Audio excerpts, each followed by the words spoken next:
तो बड़ा आज हम लोग जो है वो एल्डोल कंडेंसेशन के बारे में देखने वाले हैं। सारी की सारी रिएक्शन विद मैकेनिज्म जो है वो हम लोग समझेंगे। ये एल्डोल नाम जो है ना, इससे मुझे उस वो बेबी डॉल में सोने दी गाने की याद आ जाती है। वो कहते हैं ना, मतलब उतना ही सरल है इस रिएक्शन को समझना, मुझे लगता है, क्योंकि मतलब उस गाने की याद आ रही है तो यार इजी ही होगा चीजों को अंडरस्टैंड करना। बट चलो एनीवेज हम लोग बात करेंगे इसके बारे में। तो सबसे पहले हम लोग देखेंगे कि reaction due to alpha hydrogen. Reaction due to alpha hydrogen, तो सबसे पहले ये टर्म है समझनी कि अपने पास अल्फा हाइड्रोजन होती क्या है। तो इसको अंडरस्टैंड करना बहुत ज्यादा सिंपल है।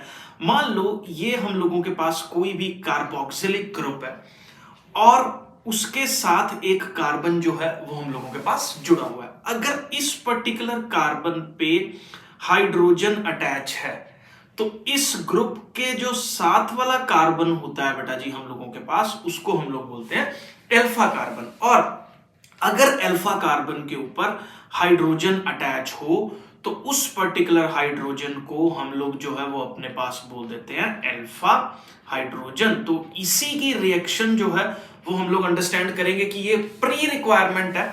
अगर इस पर्टिकुलर के अंदर जो है वो अल्फा हाइड्रोजन प्रेजेंट नहीं है तो ये पर्टिकुलर एल्डोल कंडेंसेशन की जो रिएक्शन है वो टेक प्लेस बिल्कुल जो है वो नहीं करेगी। तो आपको ये समझ आ गया कि अल्फा हाइड्रोजन जो है वो होती क्या है। कार्बोनिल ग्रुप के साथ वाले कार्बन पे जो हाइड्रोजन अटैच है उसको हम लोग जो है वो अल्फा हाइड्रोजन बोल देते हैं। तो इसी की रिएक्शन जो है वो अंडरस्टैंड करेंगे। नेक्स्ट स्लाइड पे मूव कर रहे हैं। अब ये जो अल्फा हाइड्रोजन होती है ना, इसका नेचर जो है वो थोड़ा सा हमारे पास एसिडिक रहता है। तो जैसे देख लो, ये कार्बोनिल ग्रुप था, ये हम लोगों के पास अल्फा हाइड्रोजन जो है वो प्रेजेंट है। अब ये एसिडिक कैसे है, ये वाली अल्फा हाइड्रोजन, इसको ध्यान से जो है वो आप अंडरस्टैंड करना कि अगर कोई भी बेस जैसे कि OH नेगेटिव जो है वो इसके ऊपर अटैक करे, इस पर्टिकुलर हाइड्रोजन के साथ जो है वो अटैक करे, तो हम लोग इसको ऐसे शो कर रहे हैं। यहां पे जो है ये अटैक हम लोग शो कर रहे हैं कि OH ने जो है इस पर्टिकुलर H पे जो है वो अटैक किया। तो होगा क्या, ये OH का टेंडेंसी है कि OH नेगेटिव जो है वो यहां से H पॉजिटिव को खींचेगा और हम लोगों के पास एक वाटर का फॉर्मेशन जो है इस पर्टिकुलर जगह पे हो जाएगा। तो जैसे ही H पॉजिटिव यहां से जाएगा तो हाइड्रोजन का जो अपना इलेक्ट्रॉन था वो कार्बन को ट्रांसफर हो जाएगा। कार्बन को जब ये इलेक्ट्रॉन ट्रांसफर हो जाएगा तो देखो C का जो नेचर है वो हम लोगों के पास बेटा जी कैसे होने वाला है।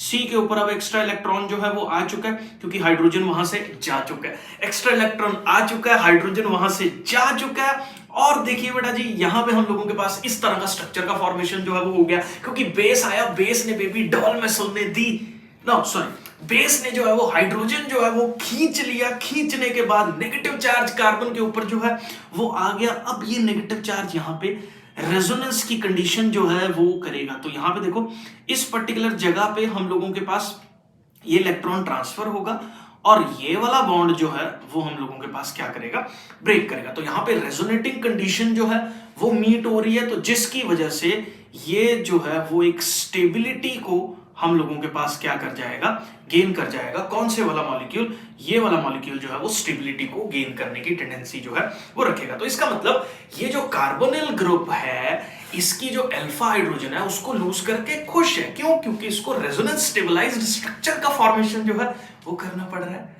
तो ये शो सिंपल जो है वो हो जाता है हम लोगों के पास। तो किसी भी कंपाउंड जिसके अंदर अल्फा हाइड्रोजन प्रेजेंट है वो एक रेजोनेंस स्टेबलाइज्ड स्ट्रक्चर का फॉर्मेशन जो है वो इस तरीके से कर लेता है। तो एल्डिहाइड हो, कीटोन हो, जिसके अंदर भी ये acidic nature of alpha hydrogen जो है वो प्रेजेंट है, वो इन रिएक्शंस में जो है वो पार्टिसिपेट करता है। तो पहली चीज देखो, अभी तक हम लोग अंडरस्टैंड कर चुके हैं कि अल्फा हाइड्रोजन क्या होता है। दूसरा, आपको पता लग गया कि अल्फा हाइड्रोजन जो है वो एसिडिक क्यों होता है। अगर ये पता लग गया तो मैं नेक्स्ट स्लाइड पे जो है वो मूव कर रहा हूं। अगर नहीं पता लगा तो वीडियो रिवर्स करके जो है वो आप देख लो। आगे देखो, यही एसिडिटी को यहां पे मैंने फिर से जो है वो एनसीईआरटी के डायग्राम के हिसाब से जो है वो एक्सप्लेन कर रखा है।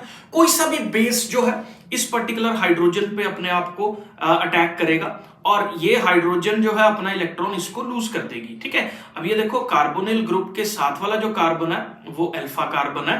अल्फा कार्बन के जो साथ अटैच है दैट इज अल्फा हाइड्रोजन।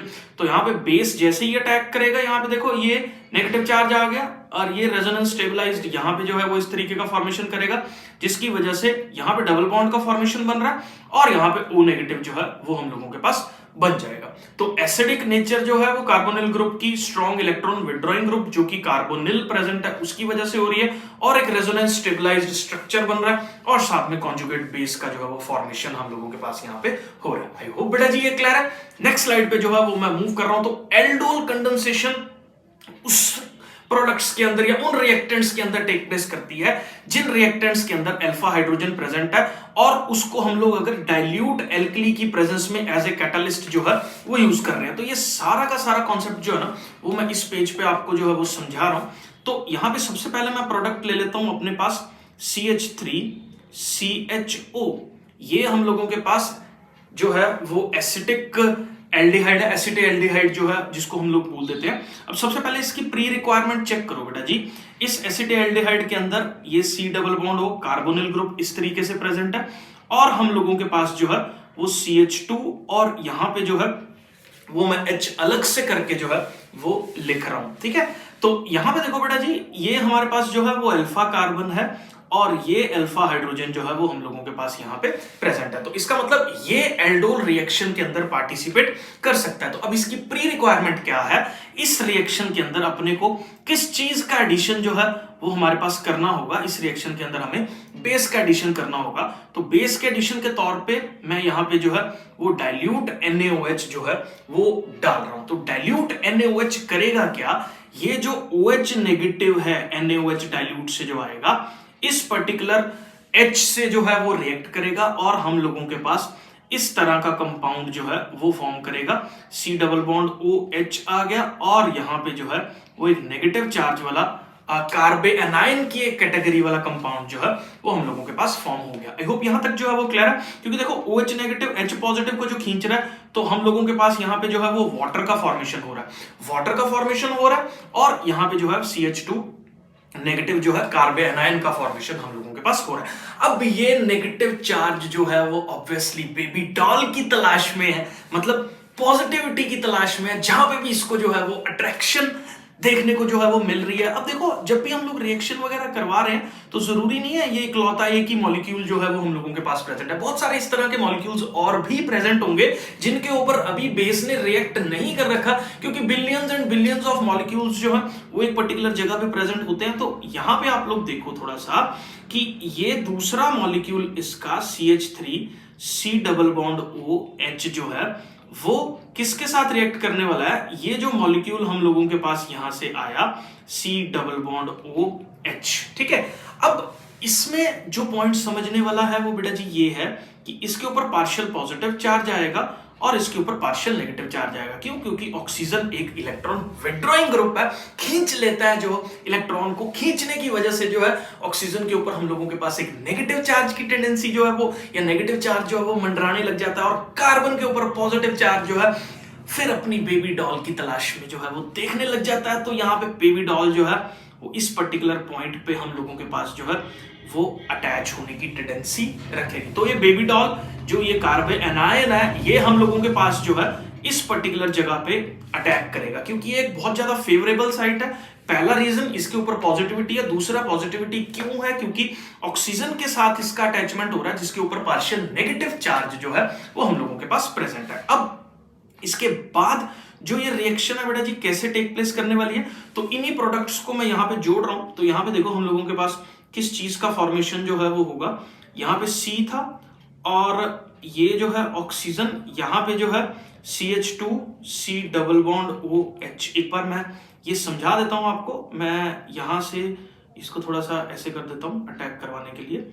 ये ऐसे अटैच हो रहा है और ऑक्सीजन के ऊपर नेगेटिव चार्ज आ रहा है। अब देखो जरा हुआ क्या, इसको ध्यान से देखना जो मेरा लेजर पेन से चल रहा है। CH2CHO ये अटैच करा हमने CH2CHO, तो इस तरह से CH2CHO जो है वो अटैच हो गया। किस पर्टिकुलर साइड पे ये वाला CH2 मॉलिक्यूल जो है वो अटैच होगा, ऑब्वियसली इस पर्टिकुलर साइड पे अटैच होगा। तो ये कार्बन हम लोगों ने ऐसे बना दिया, ठीक है। ये कार्बन जो है वो किससे जुड़ा हुआ है, CH3 से जुड़ा हुआ, तो वो भी एज इट इज जो है वो हम लोगों ने बना दिया। अब देखो ये कार्बन बेटा जी जो है ये ऑलरेडी बहुत सारे बॉन्ड्स का फॉर्मेशन करके बैठा हुआ है। तो यहाँ पे इसके साथ हाइड्रोजन भी अटैच है, ठीक है, यहाँ पे देखो हाइड्रोजन अटैच है, यहाँ पे कार्बन अटैच है, यहाँ पे ऑक्सीजन अटैच है। अब कार्बन की जो वैलेंसी है वो 4 है, तो इसका मतलब जैसे ही ये पर्टिकुलर कार्बन जो है वो इस पे अटैक करेगा तो एक डबल बॉन्ड, क्योंकि pi bond is a weaker bond, pi bond जो है वो वीकर बॉन्ड है, तो यहां से एक पाई बॉन्ड जो है वो ब्रेक हो जाएगा, यहां से एक पाई बॉन्ड ब्रेक हो रहा है और ऑक्सीजन अपना पाई वाला इलेक्ट्रॉन जो है वो अपने पास ले आएगा और यहाँ पे जो है वो नेगेटिव चार्ज जो है वो आ जाएगा। अब देखो, अब इसके अंदर जो है वो O पे नेगेटिव चार्ज आ चुका है। अब देखना क्या है अपने को, वो ये कि इस सॉल्यूशन के अंदर बहुत सारे वाटर के मॉलिक्यूल्स जो हैं वो हम लोगों के पास प्रेजेंट है। तो यहाँ पे देखो जो H2O का मॉलिक्यूल है वो यहां से हाइड्रोजन गेन करके इस OH को जो है वो हमारे पास लूज कर रहा है। तो देखो कैटलिस्ट के तौर पे जो है वो हम लोगों ने NaOH which is OH negative वो इस्तेमाल किया था और यहाँ पे रिएक्शन के अंदर ही OH नेगेटिव जो है वो दोबारा से प्रोड्यूस हो रहा है, मतलब पार्टिसिपेट कर रहा है, रिएक्शन को स्पीड अप कर रहा है, लेकिन दोबारा से यहाँ पे जो OH नेगेटिव है वो रीजनरेट हो जाता है क्योंकि ये जो H है ये ऑक्सीजन जो है वो हम लोगों के पास गेन कर लेता है। तो इसी चीज को जो है वो मैं यहां से हटा के इस पर्टिकुलर ऑक्सीजन के साथ जो है वो एक H मॉलिक्यूल जो है वो अटैच कर रहा हूं, तो ये प्रोडक्ट जो है वो हम लोगों के पास बन गया और इसको मैं एज इट इज यहाँ पे H के तौर पे जो है वो लिख देता हूं, ठीक है।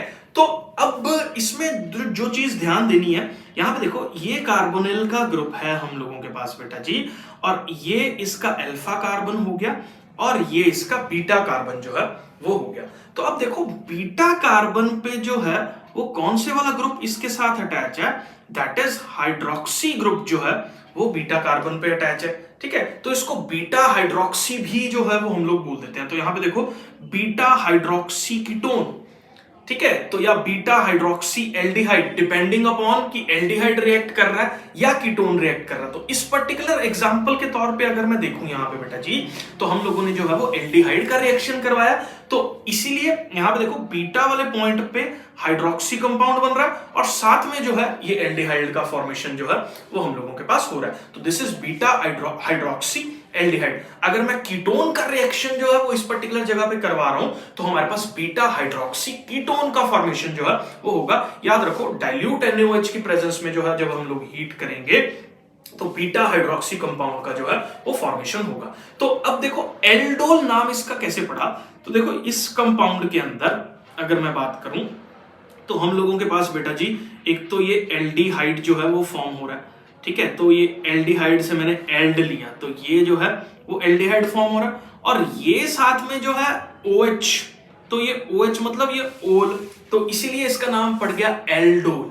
तो एल्डोल तक का जर्नी जो है वो काफी सिंपल था, ठीक है, एकदम बेबी डॉल में सोने की तरह था, ठीक है, तो एल्डोल में सोने की, ठीक है, तो ये काफी सोने वाली रिएक्शन जो है वो है क्योंकि बहुत ज्यादा इंपॉर्टेंट है पेपर पॉइंट ऑफ व्यू से और काफी इसके चांसेस रहते हैं यूजुअली पेपर के अंदर इस तरह के क्वेश्चंस जो है वो आने के, ठीक है। तो एल्डोल तो यहां तक फॉर्मेशन जो है वो हो गया। अब कंडेंसेशन का मतलब जो है वो मैं आप लोगों के साथ डिस्कस कर लेता हूं। तो कंडेंसेशन ये काफी ज्यादा इंपॉर्टेंट टर्म है कंडेंसेशन, और केमिस्ट्री के अंदर कंडेंसेशन का क्या मतलब है कि अगर कोई सा भी मॉलिक्यूल कुछ पर्टिकुलर कंपाउंड को रिलीज कर रहा है तो उसको कंडेंसेशन जो है वो बोल देते हैं। तो इस पर्टिकुलर जगह पे ये वाटर के मॉलिक्यूल का रिलीज जो है वो होगा। तो यहां से ना मैं इसको कॉपी कर लेता हूं एक बार जो है, तो इसी पर्टिकुलर को जो है वो हम लोग आगे सेम इस्तेमाल कर लेंगे। तो यहां पे देखो बेटा जी ये हमारे पास कंपाउंड था बीटा हाइड्रोक्सी एल्डिहाइड जो था, ये हम लोगों ने जो है वो इसका फॉर्मेशन किया था। अब यहां पे देखना ये मेरे पास जो है वो कौन से वाला कार्बन है, this is my alpha carbon, this is my beta carbon. तो ये अल्फा और जो बीटा वाले कार्बन है इसमें होगा क्या, OH जो है वो अल्फा बीटा वाले कार्बन से रिलीज होगा, H जो है वो अल्फा वाले कार्बन से रिलीज होगा और यहाँ पे वाटर का रिमूवल जो है वो हो जाएगा। तो यहाँ पे देखो ये H2 की जगह ना यहाँ पे देखो हम लोगों के पास क्या अटैच था बेटा जी, H2 था। इस H2 को बेटा जी मैं ऐसे ऊपर करके जो है वो लिख रहा हूं इस तरह से, क्योंकि H2 था तो मैंने इस तरह से जो है वो इसको लिख दिया। अब यहाँ पे देखो क्या हो रहा है, this particular water molecule is removed. तो ये पर्टिकुलर वाटर मॉलिक्यूल जो है ये हम लोगों के पास वाटर का मॉलिक्यूल जो है वो रिमूव हो रहा है। तो जैसे ये वाला वाटर मॉलिक्यूल रिमूव होगा तो हम लोगों के पास देखो क्या कंपाउंड का फॉर्मेशन जो है वो होगा, यहाँ पे CH, यहाँ पे डबल बॉन्ड CH और साथ में जो है वो इस तरह का कंपाउंड जो है वो बन जाएगा। तो यहां से वाटर का रिमूवल हो गया, इसीलिए हम लोग इसको जो है वो कंडेंसेशन जो है वो बोल देते हैं, क्योंकि वाटर के मॉलिक्यूल का रिमूवल जो है वो इस पर्टिकुलर जगह पे हम लोगों के पास देखने को जो है वो मिल रहा है। आई होप बेटा जी ये क्लियर है। तो दिस इज कंडेंसेशन। कंडेंसेशन क्यों बोला इसको? क्योंकि वाटर के मॉलिक्यूल का रिमूवल अल्फा और बीटा हाइड्रोजन कार्बन वाली जगह से जो है वो हो रहा है। अल्फा और बीटा वाले कार्बन जो है वो आपस में डबल बॉन्ड्स का फॉर्मेशन कर रहे हैं, इसलिए इसको एल्डोल, क्योंकि ये एल्डोल है ही, एल्डिहाइड और अल्कोहल से जो है वो मिलकर बना हुआ है। कंडेंसेशन क्योंकि वाटर के मॉलिक्यूल का रिमूवल हो गया। तो देखो बेटा एक बहुत ज्यादा सिंपल ट्रिक इस बेबी डॉल में सोने दी रिएक्शन को जो है वो याद करने के लिए बहुत ज्यादा इजी हो जाएगा आपको इस रिएक्शन को जो है वो अंडरस्टैंड करना। तो यहां पे देखना बेटा जी, हम लोगों के पास क्या था, CH3, हम लोगों के पास था साथ में CHO, और इसी को मॉलिक्यूल को दोबारा से रिपीट करो, CH3 CHO।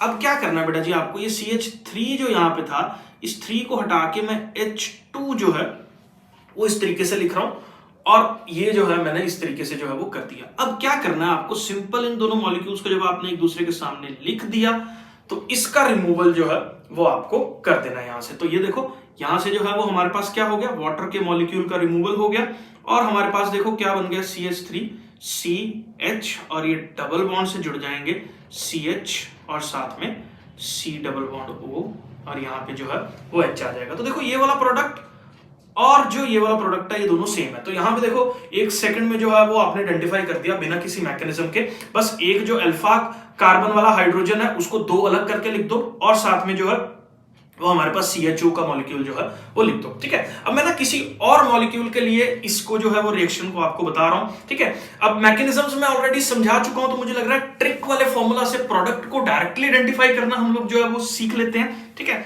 तो यहां पे देखो बेटा जी, हम लोगों के पास एक मॉलिक्यूल है CH3 C double bond O, और साथ में जो है वो CH3। तो ये कीटोन वाला मॉलिक्यूल जो है वो मैं यहां पे लेके चल रहा हूं। तो इसमें आपको क्या करना बेटा जी, ध्यान से अंडरस्टैंड करना इस चीज को। तो इसको देखो, पहले हम लोग इसको ऐसे लिख देते हैं, ये कर दिया हमने C, और यहां पे कर दिया हमने CH3। ठीक है, अब क्या करना है, दूसरा मॉलिक्यूल जिसकी अल्फा हाइड्रोजन जो है वो इसके सामने करके लिख दो। तो H2 ऐसे लिख दिया, H ऐसे लिख दिया, C double bond O CH3। क्या मॉलिक्यूल है देख लो, ये CH3 CHO इस तरीके से करके लिख दिया हमने। ठीक है, O इसके सामने ऐसे मुंह करके खड़ा कर दिया। ठीक है, और ये CH3 CHO था, तो इसका H2 जो है वो हमने अलग कर दिया। अब देखो यहाँ पे क्या हो रहा है, ये देखो और इजी हो गया आइडेंटिफाई करना। इस पर्टिकुलर जगह पे क्या हो रहा है, H2O यहाँ से रिमूव हो रहा है। तो H2O जब यहाँ से रिमूव होगा बेटा जी, तो देखो यहां से मैं इसको हटा देता हूं, ये पर्टिकुलर जगह से H2O रिमूव हो रहा है, यहां से H2O जो है वो हट जाएगा। तो किस मॉलिक्यूल का फॉर्मेशन जो है वो हम लोगों के पास हो जाएगा, यहाँ पे C, यहाँ पे CH3, इस जगह पे डबल बॉन्ड CH, फिर आगे C डबल बॉन्ड O, और साथ में जो है वो CH3। तो ये पर्टिकुलर मॉलिक्यूल का फॉर्मेशन हम लोगों के पास हो जाएगा। आई होप ये आप अंडरस्टैंड कर गए हो क्या कॉन्सेप्ट है। अल्फा हाइड्रोजन का जो मुंह है वो ऑक्सीजन के सामने लाके ऐसे खड़ा कर देना है उसको। ठीक है, अब जैसे एक और मॉलिक्यूल मैं ले लेता हूं, कई बार इसमें बच्चे जो है वो आइडेंटिफाई नहीं कर पाते हैं। तो ये CH2, अब ये डबल बॉन्ड, ये मॉलिक्यूल जो है वो मैंने ले लिया। ठीक है, अब इस मॉलिक्यूल में बच्चे यूजुअली गलती करते हैं, वो इसको एसिडिक हाइड्रोजन समझ बैठते हैं जो ये वाला कार्बन है, जबकि अल्फा कार्बन हम लोगों के पास ये वाला कार्बन है। तो अब देखो इस पर्टिकुलर रिएक्शन को कैसे लिखना है। तो पहले तो एक मॉलिक्यूल जो हम लोगों के पास CH2 और यहाँ पे ऑक्सीजन का मॉलिक्यूल ऐसे सामने करके खड़ा कर दो दूसरे मॉलिक्यूल के। अब दूसरे मॉलिक्यूल का कौन से वाला कार्बन जो है वो इसके फ्रंट में लाके खड़ा करना है, ये CH2 वाला कार्बन जो है वो इसके सामने फ्रंट पे, अल्फा कार्बन वाले को जो है फ्रंट में ऑक्सीजन के ले आओ। अब अल्फा कार्बन जो है वो एक साइड पे CH3 से अटैच है, और दूसरी साइड पे जो है वो CHO से जो है वो अटैच हो रहा है। ठीक है, अब जब एक दूसरे के सामने जो है वो लाके खड़ा कर दिया, तो यहाँ पे देखो ये हम लोगों के पास जो है वो हाइड्रोजन वाटर का जो है वो रिमूवल हो जाएगा यहाँ पे, और वाटर के रिमूवल के बाद जो है वो हम लोगों के पास इस पर्टिकुलर जगह पे जो है वो डबल बॉन्ड जो है वो हम लोगों के पास आ जाएगा। आई होप बेटा जी ये कॉन्सेप्ट एकदम सिंपल तरीके से आपको क्लियर हो गया। ट्रिक याद रखो, ट्रिक से जो है वो बहुत ज्यादा इजी हो जाता है चीजों को जो है वो आइडेंटिफाई करना, क्योंकि बार बार मैकेनिज्म्स को लिखना और सोचना और इतना ज्यादा समझना कई बार बच्चों को टफ लगता है। सिंपल ऑक्सीजन को ऐसे खड़ा कर दो, ऑक्सीजन को ऐसे खड़ा करने के बाद बेटा जी जो एसिडिक वाली कार्बन है जिसके ऊपर अल्फा हाइड्रोजन जो है वो अटैच है, उसको बिल्कुल उसके सामने रख दो, चाहे वो पहले नंबर पे है, चाहे दूसरे नंबर पे है, चाहे तीसरे नंबर पे है। एसिडिक वाली कार्बन से 2 हाइड्रोजन को अलग करो और जो दूसरे वाला है उसमें से अलग करो, और हमारे पास बोर्ड लेवल के क्वेश्चंस जो है वो इस पर्टिकुलर ट्रिक से आप लोग बिल्कुल अच्छे से आइडेंटिफाई कर सकते हो। बाकी कॉम्पिटिटिव लेवल में बहुत सारे और फैक्टर्स हैं, कई बार कुछ क्वेश्चन जो है वो मैकेनिज्म से ही सोचने पड़ते हैं, कई बार H2O की जगह D2O मॉलिक्यूल दे दिया जाता है, तो फिर आपको मैकेनिज्म मैंने बता ही दिया, तो उस मैकेनिज्म पे स्टेप बाय स्टेप चलोगे तो कहीं पे भी मिस्टेक जो है वो आपकी नहीं होने वाली है, ठीक है। तो ये मैंने जो है वो यहाँ पे NCERT से जो है वो यहाँ पे डाइल्यूट NaOH भी यूज कर सकते हैं, डाइल्यूट बेरियम हाइड्रोक्साइड भी जो है वो इस्तेमाल कर सकते हैं। ये दोनों मॉलिक्यूल्स मैं ऑलरेडी यहाँ पे आपको बता चुका हूँ, यहां से जो है वो आप लोग नोट कर लो, ठीक है। तो पहले यहाँ पे एल्डोल का फॉर्मेशन जो है वो हो रहा है, फिर हीट कर रहे हैं, वाटर का रिमूवल हो रहा है, और यहाँ पे कॉन्डेंसेशन हो रहा है। यहाँ पे भी देखो एल्डोल का फॉर्मेशन जो है वो हो रहा है। अब यहाँ पे ना आपके दिमाग में शायद कई बार एक चीज आएगी कि यहाँ पे तो यार एल्डोल का फॉर्मेशन हो नहीं रहा, क्योंकि यहाँ पे तो कीटोन और हाइड्रोक्सिल ग्रुप है, तो इसको तो हम लोग बोलेंगे कि ये कीटोल का फॉर्मेशन हो रहा है। तो ये देख लो कि एल्डिहाइड और कीटोन यहाँ पे सेम तरीके का बिहेवियर शो कर रहे हैं, इसलिए इस रिएक्शन को एल्डोल एंड कीटोल नहीं एल्डोल ही बोल देते हैं। तो एल्डोल में मतलब टाइप ये एल्डोल ही है, एल्डिहाइड यहाँ पे कीटोन की तरह बिहेव कर रहा है, कीटोन यहाँ पे एल्डिहाइड की तरह बिहेव कर रहा है, इसलिए रिएक्शन का नाम हम लोग चेंज नहीं कर रहे हैं। कहीं एकदम से दिमाग में जो है वो बिठा लो कि यार ये तो कीटोल है, ऊपर तो एल्डोल की बात कर रहे हैं, तो इस तरह से आपको नहीं सोचना। एनसीईआरटी में इवन स्पेसिफिकली ये लाइन मेंशन्ड भी है कि ऑल्दो जो है वो इसके अंदर कीटोन कंपाउंड का जो है और अल्कोहल का फॉर्मेशन हो रहा है, लेकिन इसका जनरल नेम जो है वो हम लोग एल्डोल ही बोलते हैं, क्योंकि कीटोन्स इसके अंदर जो है वो सिमिलैरिटी शो कर रहे हैं हम लोगों के पास एल्डिहाइड्स की तरह, ठीक है। तो यहाँ पे देख लो नेम एल्डोल जो है वो कैसे डिराइव हुआ है, क्योंकि एल्डिहाइड और अल्कोहल से डिराइव हुआ है। ये अल्फा बीटा अनसैचुरेटेड कार्बोनिल जो है वो एल्डोल कंडेंसेशन प्रोडक्ट जो है वो बना रहे हैं। ये सारा कुछ जो है वो मैं डिस्कस कर चुका हूं आप लोगों के साथ, ये सारा जो है वो नोट कर लो आप लोग। आई होप बेटा जी ये लेक्चर के अंदर एल्डोल कंडेंसेशन का कॉन्सेप्ट आपको बिल्कुल क्लियर हो चुका है। नेक्स्ट लेक्चर में बिल्कुल इसी से मिलता जुलता जो है वो क्रॉस एल्डोल कंडेंसेशन के concepts board point of view से मैं हर डिटेल जो है हर एस्पेक्ट जो है उसका डिस्कस करने वाला हूं। बने रहिए, चैनल को सब्सक्राइब कर दीजिए और मिलते हैं बेटा जी नेक्स्ट वीडियो में। Thank you, thanks a lot.